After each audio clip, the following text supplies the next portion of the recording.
1918 সালে গত শতাব্দীতে ভ্লাদিমির লেনিন তার বিখ্যাত গ্রন্থ দি স্টেট অ্যান্ড রেভলিউশন তাতে লিখে গেছেন এই কথাটা যে পার্লামেন্ট একটা শুয়োরের খোঁয়াড়। সেদিন আমি সত্যি তাই মনে করলাম, সত্যি শুয়োরের খোঁয়াড়। কারণ এই যে আমাদের কল্যাণদা তৃণমূলের, তার কাজকর্ম দেখে আর তার সঙ্গে যারা বাইরে বেরিয়ে মজা করছেন তাদের দেখে বিরোধী দলের যে সিরিয়াসনেস সেটা কারোর কিচ্ছু নেই, শুধুই মজা হচ্ছে।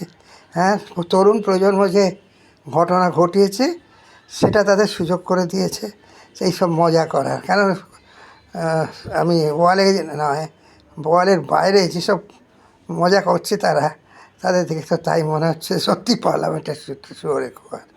বিজেপির কথা বাদ দাও, বিজেপিকে তো আমরা সবাই চিনি, তাদের চিনি, কিন্তু সিপিএমকে তো আমরা চিনি না, এখন চিনছি আবার নতুন করে। কেন না, সিপিএম তো বিপ্লবের ডাক দিয়েছিল একটা সময়। সিপিআই নয়, সিপিআই তো অনেক আগেই সরে গিয়েছিল। সিপিএমের কথা বলছি, সে বিপ্লবের ডাক দিয়েছিল আর পরে এই সংসদীয় গণতন্ত্রে বিলীন হয়ে গেছে এখন।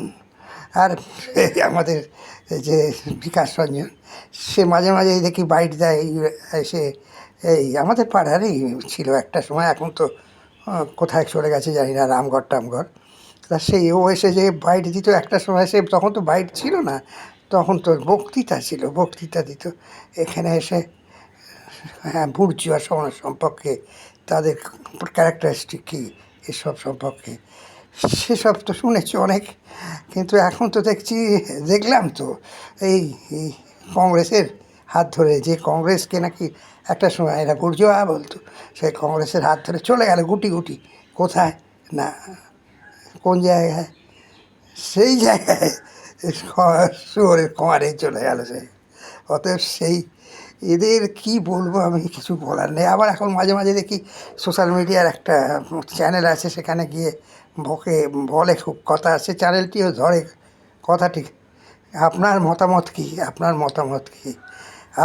মতামত একটু সমালোচনার ধরনের মতামত জানতে চায়।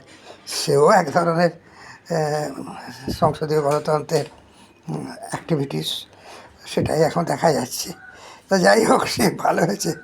কমরেডরা তো এখন আর কমরেড নিজেদের বলেন না, অন্য কিছু বলেন। তা যাই হোক, সে তাই বলুন।